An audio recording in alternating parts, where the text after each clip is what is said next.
up, guys? It's your boy Nash, and this is Nash Thoughts, where I get to choose and talk about any wrestling related topic just because I can.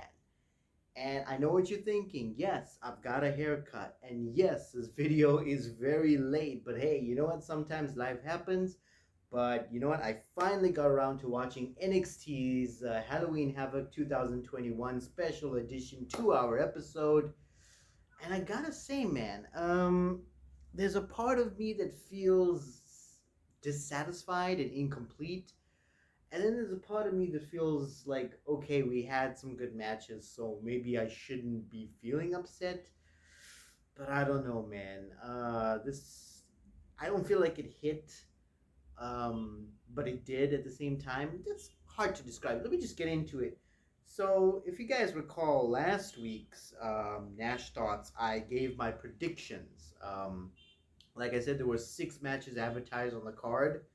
I gave my predictions for 5 of those title matches that were advertised and expected. Obviously, one was the Solo Sokoa match. Now, we did get 6 matches, but we only got 4 of those title matches that actually took place. Because here's what happened: the Solo Sokoa debut happened, right? He's apparently his name is Sefa Fatu. He's the younger brother of the Usos. So we got the Solo Sokoa debut, but it wasn't in a match. It was in a segment. So Grayson Waller was hosting NXT because I believe in storyline he took out LA Knight, formerly Eli Drake. He took him out. He had car problems or something, and Grayson Waller took over the hosting role. LA Knight came back later on in the evening, and then we got the debut of Solo Sokoa, who took out Grayson Waller. So very confusing. I don't know where that's going to go lead to. We did expect a match because it was advertised as Solo Sokoa versus TBD, to be determined. TBA, to be announced, can be the same thing, whatever. So yeah, that match didn't happen. And the NXT North American Championship match didn't happen either because last week Dexter Lumis and Johnny Gargano confiscated the title from what's his name, Carmelo Hayes. So him and his homeboy Trick Williams went to Dexter Lumis's house, as we found out, and it became a haunted house. Very movie-esque. They went through a forest, found dead children, and went through a whole lot of scares. That coach guy was there. I keep forgetting his name. Um, and yeah, they got their title and they made their way out of there, scared as hell. So that match didn't happen, but I'm assuming it's going to happen on a future episode of NXT. XC 2.0, as they're calling it. Whatever. But anyways, let's get to the actual card. So the card opened up kind of abruptly. 2 of the teams already made the entrance, so we only had to wait for the entrance of the champs. It was a Staircase to Hell ladder match. Stairway to Hell ladder match. Triple threat ladder match. You got Indy Hartwell, Persia Perota on one side.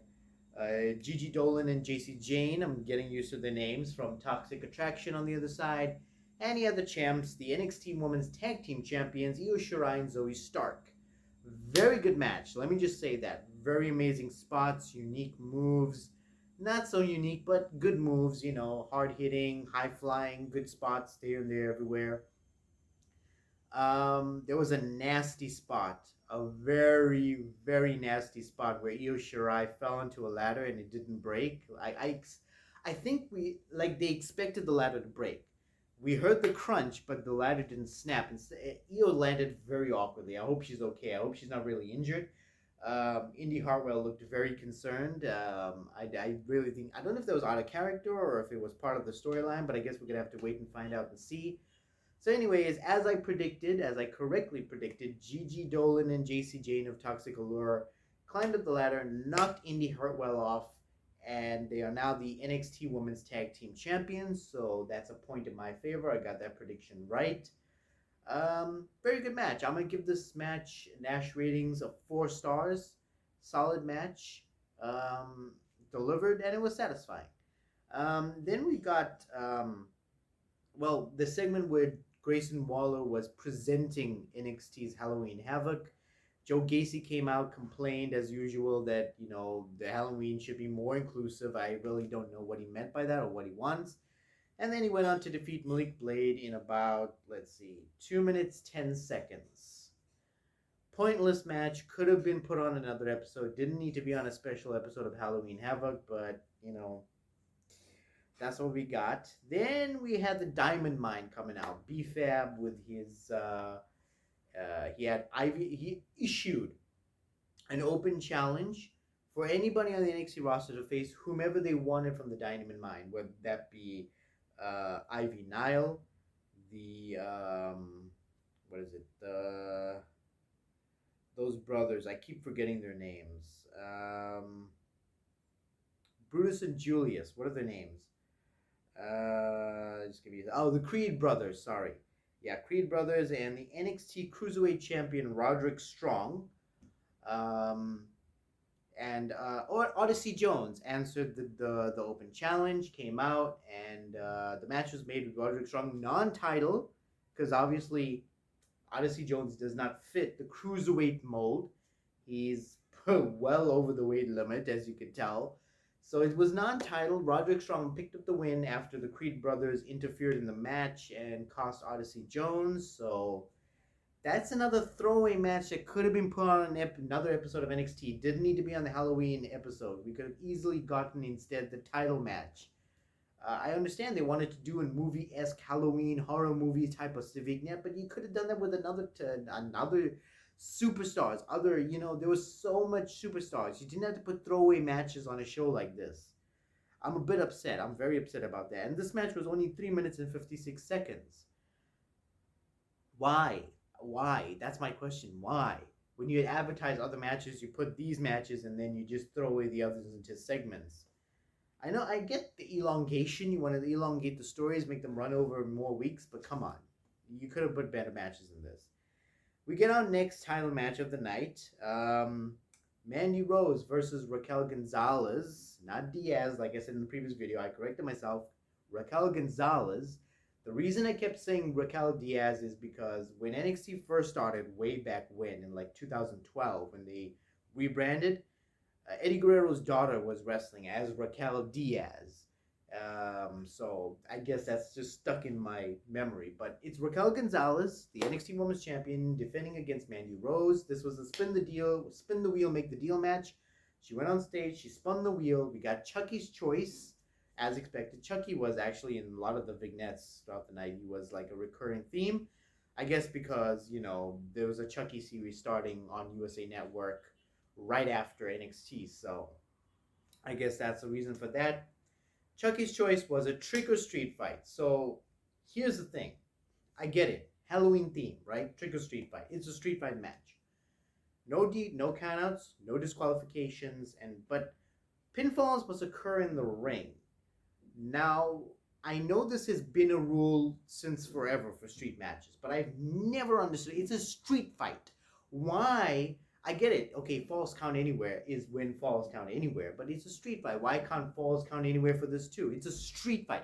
What if this fight actually gets onto the street outside? Are you not going to count the pinfall until they get in? It's a street fight, for crying out loud. Why must pinfalls only occur in the ring? And this happened during the match. I don't know if this was a mistake, a botch by Mandy Rose. She forgot the rules, or if they were doing this just specifically to promote the rule that pinfalls can only occur in the ring. But at some point, Mandy Rose had Raquel Diaz. There I go again, Raquel Diaz. Raquel Gonzalez pinned on the outside, and the ref refused to count because obviously the rule is pinfalls and submissions can only occur in the ring. So anyways, we had that botch moment. Mandy Rose looked pissed off AF. She swung that kendo stick on Raquel. She swung it on the steel step. She kicked the steel step. She had words with the ref. But in the end, as I predicted yet again, Mandy Rose won. She's now the NXT Women's Champion. Toxic Attraction now, as I predicted in my predictions video, rule the roost in NXT. They hold all the gold. They are the top of the mountain. Every woman is going to fight an uphill battle, but I know it won't be Raquel Gonzalez, and I know this because towards the end of the match, there was a woman dressed cloaked up in a hooded cloak that hit Gonzalez in the back with a shovel, no disqualifications, and Mandy Rose pinned her to win. And it was revealed after the match that that hooded woman unveiled herself, and it was Dakota Kai. I knew for a fact this feud was far from over. It ended far too abruptly. I think they knew because they were bringing Mandy Rose in, they just needed her to have a soft handoff for the title. And now they're going to continue the storyline with Dakota Kai and Raquel Gonzalez. Now that Kai has cost Gonzalez the title, it adds more fuel to the feud of the fire of the feud, I should say. So yeah, we got that. It's going to be Kai and Gonzalez in the feud continuing without the title, while Mandy Rose takes the title and probably is going to face off against someone else. So that's interesting to know. But again, I'm 2 for 2 in my predictions here. Then we got our third title match of the night. I gotta say, after the Mandy Rose match, the rest of NXT felt very rushed. And it begs me the question, why do you add 2 matches that are not advertised originally as part of the card, and then you rush to the rest of the card? It makes no sense. But anyways, MSK, Nash Carter, and Wesley defending the NXT Tag Team Championships against Fabian Eichner and Marcel Bartel of Imperium. Spin the wheel, make the deal. It is such a tongue twister for me. They spun the wheel, and it was a lumberjack-o'-lantern match. Lumberjack match, but because Halloween themed, jack-o'-lantern. There were no jack-o'-lanterns, there were just lumberjacks. Whatevs. I'm so used to seeing, gimmicks so overly, over-the-toply done in WWE. But anyways, we got cool spots in this match. Really good wrestling. Imperium wrestled well, so did MSK. There was a crazy spot where Nashley was aiming for Marcel Bartel, but flipped over the corner rope and the corner pole and landed onto a pool of lumberjacks on the outside. There was another sick move where Wesley hit a neck breaker on Marcel Bartel from the corner top to the bottom below. I don't know if that move was botched because the lumberjacks did not provide much cushioning. I mean, Lee and Bartel landed flush on their face and back. Like, there was no give. There was no support. Those lumberjacks didn't help anything. They landed flat on the floor. But anyways, in the end, Imperium won. They pinned, and again, my prediction is correct. Imperium walked out of Halloween Havoc with the NXT Tag Team Champions. Kudos to them. And from there, we rushed straight away into our main event, the NXT Championship singles match. No spin the wheel, make the deal. Straight up normal singles title match for the NXT Championship. The defending champion Tommaso Ciampa against Braun Breaker, the nephew of Scott Steiner, the son of Rick Steiner. I said the son of Scott Steiner last time, and I corrected myself. This is Rick's son, Scott's nephew. Looks a hell of a lot like Scott, though. But the facial features of Rick are there, you can tell. Good match. Could have been better. I forgot to rate the other matches. So, like I said, the Stairway to Hell match was 4 stars. The NXT Women's Championship match, I'll give it 3 stars because they did use weapons. The tag team match, I'll give it 3 stars as well. And this main event, I'll give it 3 stars. Solid, hard-hitting match. Not my type of match particularly, but I know some people out there might enjoy it. It's a brawler against a powerhouse, so... at one point, Ciampa pulled out his old tricks. He exposed the concrete on the outside and hit a DDT or some sort of face-planting, head-planting, brain-busting kind of move on Breaker, flat on the concrete. Put him in the ring, hit 2 fairy tale endings to pin him, so it made Braun look strong that Ciampa had to hit 2 of his finishers on Breaker to win. But Ciampa retained. I'm very shocked, but at the same time not. Maybe Braun just needs some more building, and this was just to give him the credibility boost. But then why would you push him and then giving him a candy and then take it away when he didn't do anything wrong? So, but that's WWE for you. So like I said, 3-star match. This show is a whole 50-50 for me. I expected more. The matches that I expected to deliver, like the ladder match and the tag match, delivered what I expected, although I did expect more from the whole show overall and some of the other matches, but hey, it is what it is, right? So overall, I give the show 4 stars. Yeah, I'll give it overall 4 stars from the Nash ratings of the show. If you guys have time, check it out. I would suggest just check out the ladder match and the other title matches if you have time. The main event underwhelmed me aside from the ending and the concrete spot. But yeah, um, that's it. So hope you guys enjoyed it. Remember to smash the like button on this video. Subscribe to Pro Wrestling Central if you haven't already. Turn on those bell notifications, and I want to hear from you guys. So comment down below. Give us your thoughts, your reviews. Do you agree or disagree with my ratings? Drop your own ratings for each of the matches down below, the title matches or any of the matches. Speak with us, engage with us. We want to hear what you guys have to think. Yeah, and until next time, I'm going to see you guys for another Nash Thoughts. Peace.